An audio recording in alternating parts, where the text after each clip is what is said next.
Bonjour chers élèves. Dans cette séquence, nous allons vous présenter la correction du baccalauréat série D 2020. Premièrement, nous allons commencer avec l'exercice numéro 1 de la chimie. Alors, dans l'exercice numéro 1, à la première question, on nous demande de donner la formule brute d'un monoalcool saturé X. Donc, 1, formule brute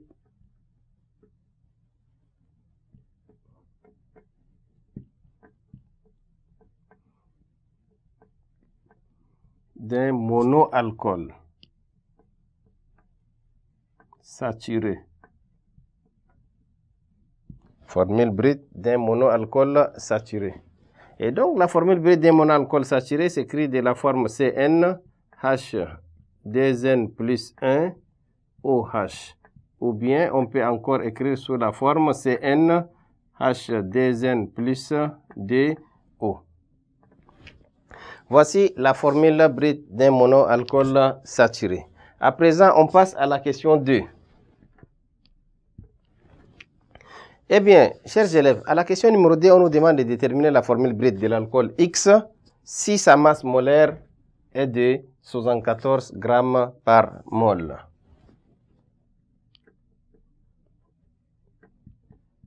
Détermination de la formule brute.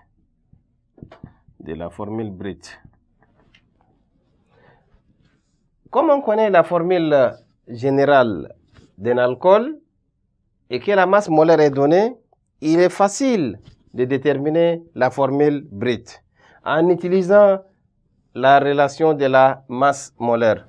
On sait que la masse molaire d'un tel alcool s'écrit sous la forme suivante. Nous avons 12N plus 2N plus 1 plus 16 et puis plus 1 ici, ça veut dire plus 17. Au total, on va avoir 14N plus 18. La masse molaire d'un alcool, d'un monoalcool saturé en fonction de N est de 14N plus 18. Connaissant la masse molaire qui est égale à 74 grammes par mol, on peut égaliser le tout égal à 74. Donc, ceci nous donne 14N égale à 74 moins 18 qui donne 56. Alors, N égale à 4. D'où la formule brute est de C4H10O. Voici la formule brute du monoalcool X saturé. On passe à la question numéro 3. À la question numéro 3, on nous demande de donner les formules semi-développées, les noms et les classes des isomères de l'alcool. Formule semi-développée, nom et classe. Formule semi-développée, nom et classe. Pour déterminer le nombre des isomères possibles, on peut avoir sous la forme D exposant N moins D, avec N supérieur ou égal à 2. Maintenant, pour N égal à 4, nous avons D exposant 4 moins D, nous donne D exposant D, D exposant D égale à 4. Ça veut dire qu'on peut avoir 4 isomères possibles.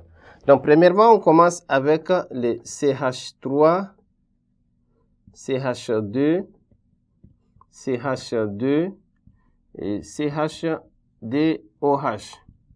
Son nom, c'est le butanol 1, ou bien on peut écrire le butane 1-ol. Et c'est un alcool primaire parce qu'il est de la forme RCH2OH. Il est un alcool primaire ou bien de classe 1. La deuxième possibilité, on peut déplacer le groupe hydroxyle sur le carbone numéro 2.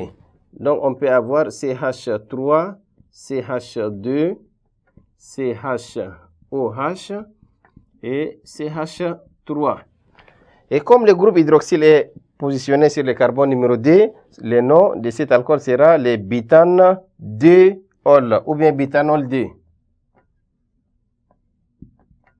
Butane 2-ol.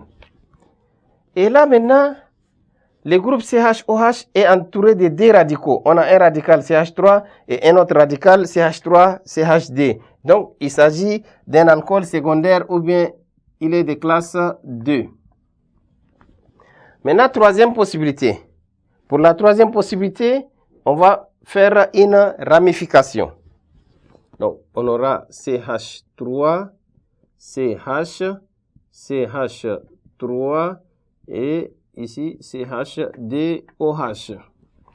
Cette fois-ci, la chaîne principale est réduite. Avant, la chaîne principale est à 4 atomes de carbone. Maintenant, la chaîne principale est à 3 atomes de carbone. Et donc, c'est le propanol. Et il y a une ramification sur le carbone numéro 2. Ça veut dire, le nom de cet alcool sera le 2-méthylpropanéol.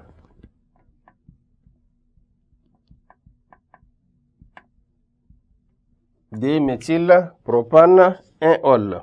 Et enfin, la dernière possibilité, on déplace le groupe hydroxyle sur le carbone numéro 2 et on obtient CH3, COH, CH3 et ici aussi CH3.